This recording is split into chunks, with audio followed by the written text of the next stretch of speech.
Hello and welcome to the Knights of Thanos. This is Let's Discuss Supergirl's Feminist Agenda Part 2, The Hypocrisy.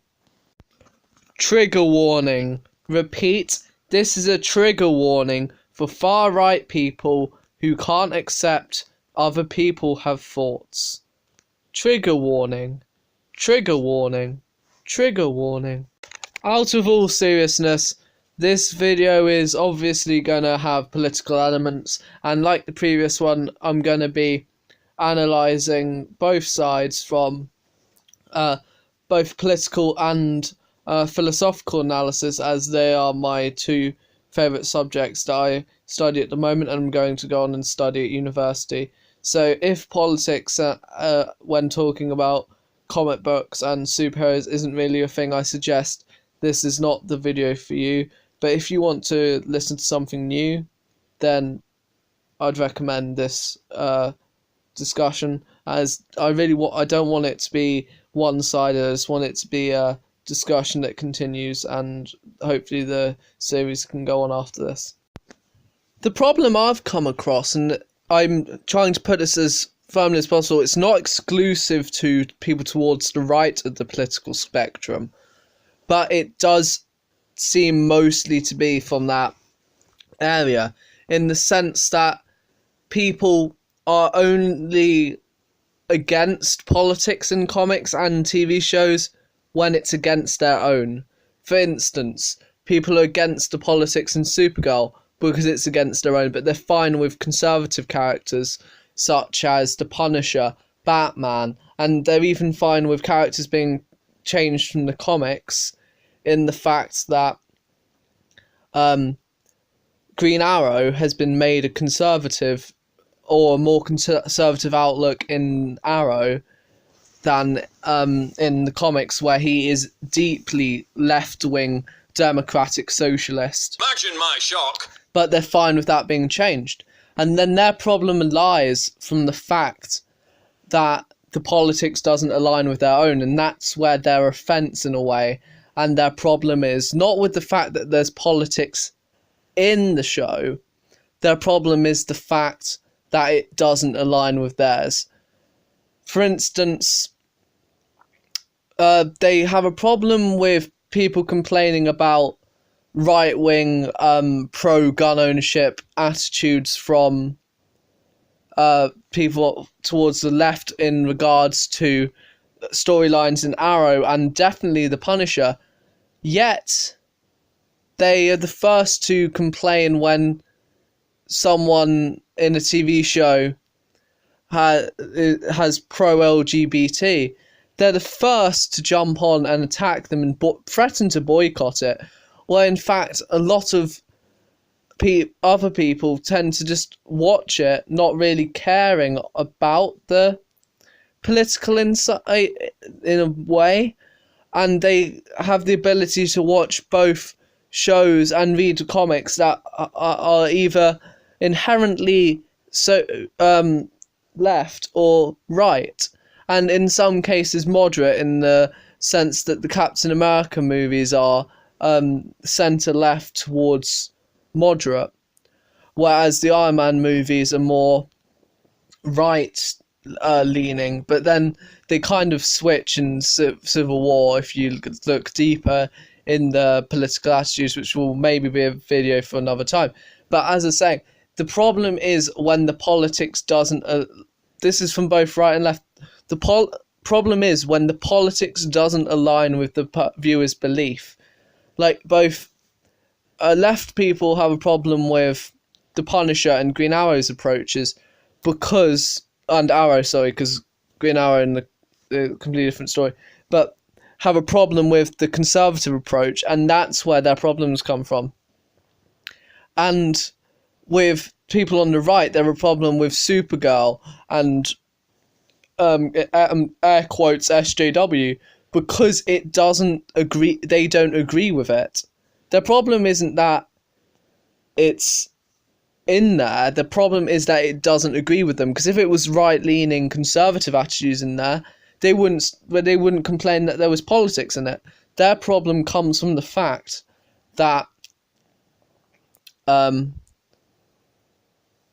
the politics doesn't agree with them, and that's where the inherent hypocrisy comes from, and where I really lose sympathy with them and don't really understand them, as I'm able to watch or read comics that have a conservative outlook or a left-leaning outlook. A brilliant example is Watchmen, highly regarded as one of not just the greatest comic book works of fiction, but the literary work of fiction of the 20th century.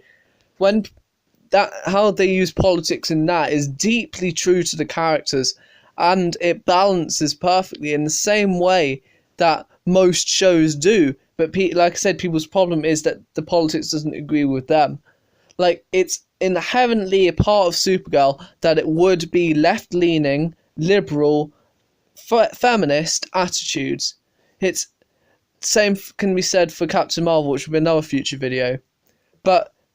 And in the same way that it's inherent that the Punisher would be a right-wing conservative, and inherent that Batman is he's slightly more moderate, but he is still a conservative. He would be seen as a moderate conservative, and that's what they've made Green Arrow in the Arrowverse into a moderate conservative, which people say, oh, I'm worried about certain female characters being just turned into an SJW, but then they're perfectly fine with characters being made into the opposite, and then that further backs up the point that it's not a problem with what's happening with the character, it's a problem with that the politics of the character doesn't align with them.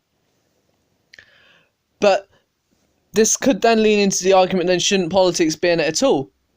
But no, because as I said, politics is an incredibly important part of the character. That's why many view Green Arrow, to not be true to the character of Green Arrow, because it doesn't have that political element from the comics of him being a democratic socialist, which is, by the way, beyond. People call him a liberal. He's not. He's beyond liberal. That's where another confusion when it comes to these characters comes from.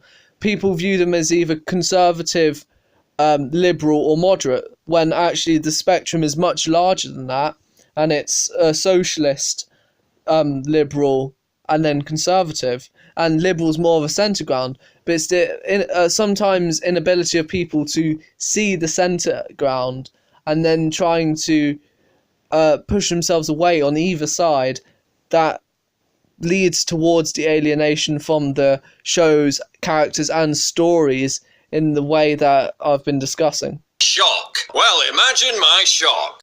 This problem is over amplified when you look at other characters, like the recent announcement of Batwoman being added to the Arrowverse.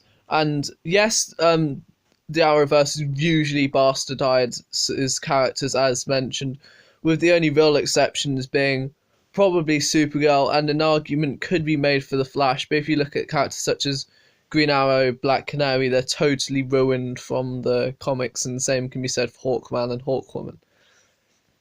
But going back to Batwoman, with people discussing it, like, my problem with it isn't that I have a problem with Batwoman being introduced. My problem is, like I said, CW probably won't do the character full justice. Whereas a lot of people's problem with it is that she's lesbian in the comics, and they're saying her character shouldn't be put in the Arrowverse because of it, which I find absolutely stupid. As one, she's a brilliant character, and if they do her right, which they're probably skeptical part of me is like a bit on the edge with whether they're going to do her justice, but if they do, then that's good. But they're saying she shouldn't be added at all because she's lesbian, which is, like I discussed in my previous video, homophobic. Whichever way you put it, it's homophobic. Especially the comment that I'm going to be putting up, that was a response to a post made by Comic Book Cast on Facebook, where they were saying she's being added over any other character because she's lesbian, and that's what they're focusing on, rather than the fact that the TV shows obviously haven't been able to use Batman characters, and they're pretty lucky to be able to use Batwoman, and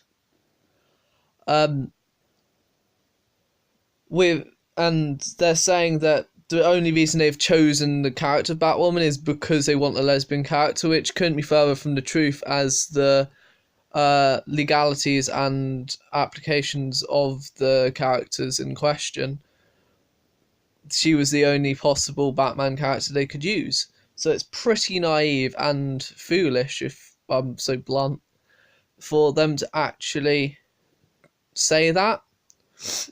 And it just shows what I mean by people are putting their own political views over the actual stories being told. Like, personally, I don't consider having a lesbian character being political, as you have right-wing people who are lesbian or gay, and centrist people who are lesbian or gay, and left-wing people are centrist or gay. It's not a political issue anymore. Some people consider it to be, but it isn't. And in the shows, or I don't know which show it's going to be in, probably the crossover, I think I heard, but the application of the character isn't meant to be political. It's just meant to be, oh, this is a character from the comics fans have for years wanted a Batman character to be in the Arrowverse, and now I know it's a small minority, but this small minority is now probably worth saying, oh, we want Batman characters in it, but now complaining that there is a Batman character just on the grounds that she is lesbian, which is super stupid and really has nothing to play, in the same way that the use of lesbian characters in Supergirl wasn't meant as a political tool. It was just meant, oh, what's an interesting story we can do is do that. And even if it is just for representation, what harm is it doing to you? Just, people are gay, and there should be gay characters in TV shows. It's not political to put a gay character in a show. It's just saying there are gay people in the world. Some of them will be, if there were superheroes, some of them would be gay. Some of them would be black. Not every hero is going to be a straight white male. And it's pretty naive I'd say pretty stupid to consider that every superhero would be a straight white male. They wouldn't. There would be black, Latino, Asian, white, male, female, probably even trans superheroes, and then people are making an issue out of it just because a character is lesbian. And they're saying the show's trying to make political points, but instead they're shooting political points in the sense that they're making an issue out of a total non-issue. And this really infuriates me with people with the discussion on politics in TV shows. This is an example of how they're trying to make people feel inclusive, but not even for political means. Yes, in Supergirl there is some political jokes, but this in the CW sense isn't meant to be anything like that at all. And it's just meant to introduce a character who happens to be lesbian in the comics. They haven't even said they're going to have her in a relationship with, say, Alex or White Canary at all. They've just said they're introducing a character, and people are jumping on the idea that she's lesbian, which I think's deeply disrespectful and pretty stupid, as I've said.